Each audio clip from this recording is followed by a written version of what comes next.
여러분 안녕하세요. 오늘 우리가 같이 살펴볼 기록, 이거 진짜 완전 영화 같습니다. 거대한 역사의 물줄기가 말이죠. 정말 하룻밤 사이에, 그것도 아주 찰나의 순간에 완전히 뒤집히는 이야기거든요.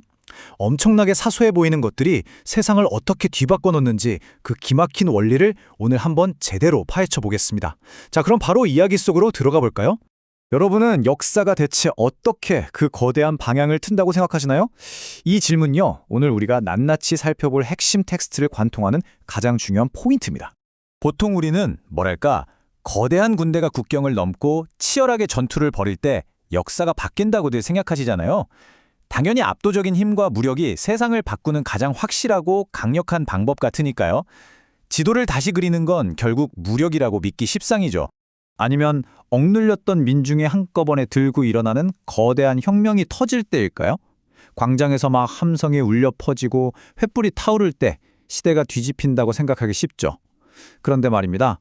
오늘 우리가 볼 이 역사적 기록은요, 역사가 뒤집히는 전혀 다른 아주 기막히고 의외의 진실을 우리한테 들이밉니다. 거대한 역사를 완전히 뒤집어 엎어버린 건 군대도 혁명도 아니었어요.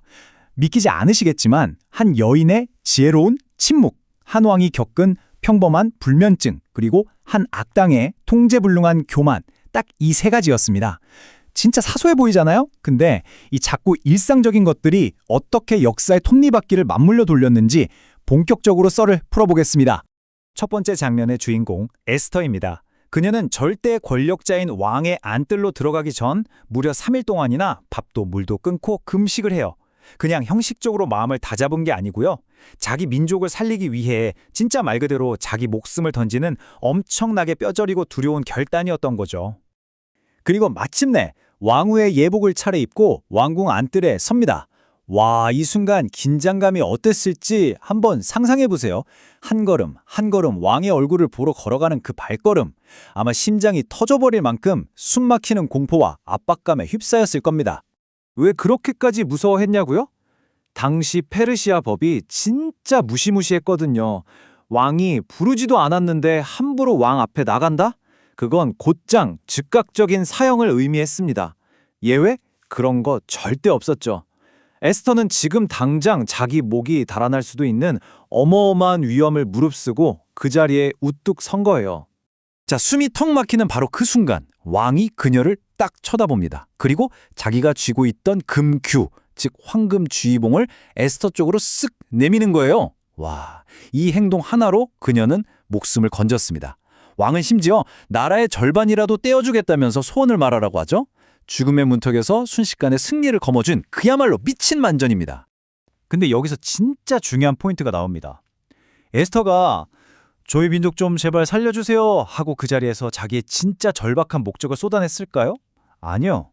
그녀는 왕과 자기들의 철천 지원수인 하만을 잔치에 초대하면서 아주 지혜롭게 입을 딱 다뭅니다. 조급하게 자기가 나서서 상황을 억지로 통제하려 하지 않고 보이지 않는 섭리가 완벽하게 일할 수 있는 그 타이밍, 그 여백을 남겨둔 거죠. 자, 이제 시선을 밖으로 좀 돌려볼게요. 그 원수인 하만은 왕후의 프라이빗한 잔치에 자기만 쏙 초대받았다는 생각에 완전 기분이 째져서 나옵니다. 그런데 웬걸, 궁궐 문지기 모르드게가 여전히 자기한테 고개도 안 숙이고 꼿꼿하게 서 있는 걸 본 거예요. 여기서 하만은 완전 뚜껑이 열립니다. 엄청난 권력에 재산까지 다 가졌는데도 그깟 문지기 하나가 절 안 한다고 그 교만한 마음이 주체를 못한 겁니다. 그래서 이 하만이 무슨 짓을 저질렀는지 아십니까? 바로 이 숫자 50큐빗입니다. 그는 50큐빗 높이의 거대한 나무 기우수대를 떡하니 세워버립니다. 50큐빗이면 요즘 아파트로 쳐도 한 7, 8층 높이예요. 완전 비정상적이죠. 이건 그냥 사람 하나 매달겠다는 게 아니라 하만의 그 끝없는 증오심이랑 통제 안 되는 교만을 아주 물리적으로 박아놓은 기괴한 상징물이었던 거예요.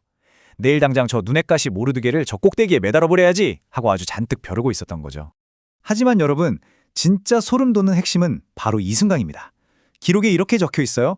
그날 밤에 왕이 잠이 오지 아니하므로. 네, 맞습니다. 이 짧고 너무나도 평범한 한 줄이 쓰인 바로 그 밤에 거대한 역사의 수레바퀴가 아주 소리 없이 쾅 하고 방향을 틀기 시작해요. 왕이 겪었던 이 뻔한 불면증, 이게 모든 역사를 뒤엎는 가장 결정적인 스위치가 된 겁니다. 잠은 안 오고 계속 뒤척이던 왕이 시간이나 때우려고 궁중 일기를 가져와서 읽어달라고 해요. 근데 거기서 아주 우연히 완전히 잊혀졌던 기록 하나를 발견하죠. 옛날에 왕이 암살당할 뻔했는데 아까 그 문지기 모르데가가 그걸 막아서 왕의 생명을 구했다는 내용이었습니다. 왕이 묻습니다. 그래서 이 사람한테 무슨 포상을 해줬냐? 돌아온 대답은 아무것도 안 해줬는데요? 였어요. 왕의 그 평범한 불면증이 수년 동안 묻혀있던 진실을 딱 깨어낸 순간입니다. 여기서 진짜 기막힌 아이러니가 터집니다. 하필 그 이른 아침에 하만이 모르드게를 교수대에 매달 허락을 받으려고 왕한테 와요. 왕이 하만을 보자마자 묻습니다. 내가 진짜 최고로 존귀하게 대우해주고 싶은 사람이 있는데 어떻게 해주면 좋겠냐? 하만은 속으로 이건 무조건 나다! 하고 굳게 착각을 해요. 그래서 화려한 왕의 옷을 입히고 왕의 말을 태워서 시내를 쫙 행진하는 최고의 영광을 제안하죠. 근데 왕의 명령이 뭐였을까요? 그래? 그럼 네가 말한 그대로 당장 네 원수 모르드게한테 가서 행해라. 와, 하만 입장에서는 진짜 하늘이 무너지는 최악의 악몽이 시작된 겁니다. 완전 수치심에 멘탈이 바사삭 부서진 채로 집에 돌아온 하만. 그런 그에게 아내랑 친구들이 진짜 뼈 때리는 무시무시한 팩트 폭력을 날립니다. 모르드게가 유다 사람이면 당신은 결코 그 사람 못 이겨. 무조건 당신이 그 앞에 엎어질 거다. 이 경고는요, 이미 보이지 않는 거대한 손길이 이 판을 완벽하게 장악했다는 뜻입니다. 하만의 몰락은 이제 확정된 거고 방향을 튼 역사의 흐름은 그 누구도 못 막게 된 거죠. 자, 이제 분위기가 완전 절정으로 치닫습니다. 드디어 약속했던 두 번째 잔치가 열려요. 긴장감이 팽팽하게 당겨진 순간이죠. 왕이 또다시 에스터한테 묻습니다. 도대체 그대의 진정한 소원이 뭡니까? 네, 에스터가 드디어 오랫동안 꾹꾹 눌러 담았던 그 지혜로운 침묵을 깰 타이밍이 온 겁니다. 에스터가 입을 엽니다. 자기와 자기 민족 전체를 무참히 몰살시키려는 그 끔찍한 음모를 낱낱이 폭로하죠. 그러면서 이 모든 미친 짓을 꾸민 주동자가 바로 지금 같이 밥을 먹고 있는 이 악한 하만이라고 딱 지목을 합니다. 그 순간 왕의 분노가 화산처럼 폭발해버리고요.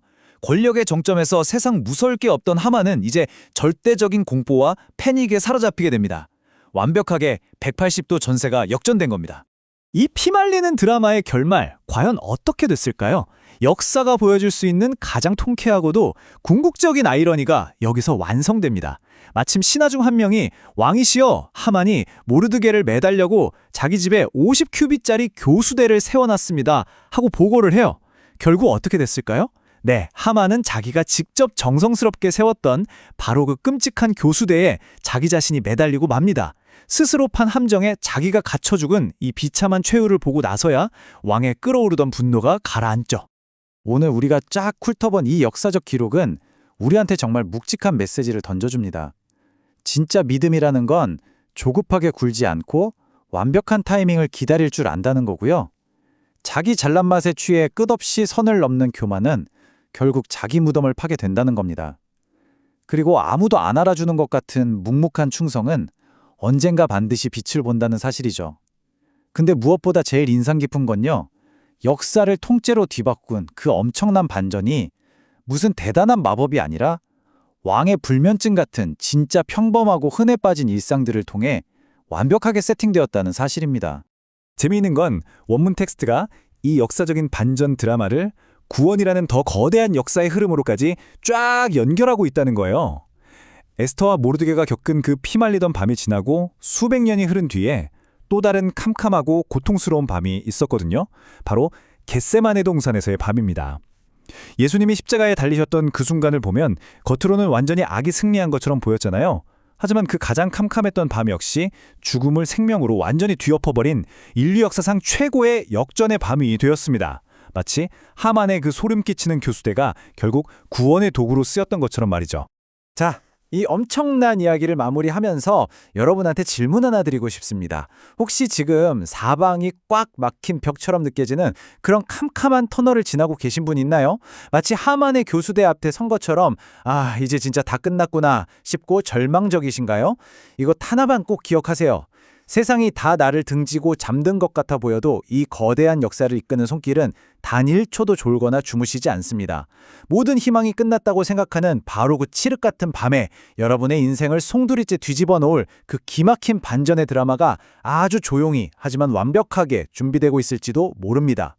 오늘 이야기는 여기까지입니다. 끝까지 함께해 주셔서 정말 감사합니다.